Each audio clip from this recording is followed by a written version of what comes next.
விஜி மருத்துவமனை மற்றும் விஜி பாராமெடிக்கல் கல்லூரி நிறுவனர் தின விழா வெகு விமரிசையாக நடைபெற்றது.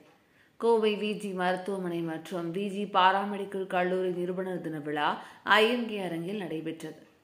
விஜி மருத்துவமனை குழுமங்களின் தலைவர் டாக்டர் வெங்கடேசன் தலைமையில் நடைபெற்ற விழாவில் டாக்டர் ரம்யா ஜெகிராம் அனைவரையும் வரவேற்று பேசினார்.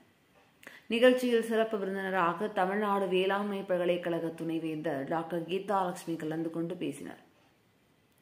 அப்போது அவர் மருத்துவ சேவையில் விஜி மருத்துவமனையின் பல்வேறு சேவைகள் குறித்தும் பேசினார். நிகழ்ச்சியின் ஒரு பகுதியாக விஜி மருத்துவமனை மற்றும் பாராமெடிக்கல் கல்லூரி மாணவ மாணவிகளின் கலை நிகழ்ச்சிகள் நடைபெற்றன. முன்னதாக விஜி குழுமங்களின் மருத்துவர்கள், செவிலியர்கள் மற்றும் ஊழியர்களுக்கு சிறப்பு விருதுகள் வழங்கி கௌரவிக்கப்பட்டது. விழாவில் மருத்துவர்கள் நந்தினி, விஷ்ணுகுமார், ஜெயராம் உள்பட பலர் கலந்து கொண்டனர்.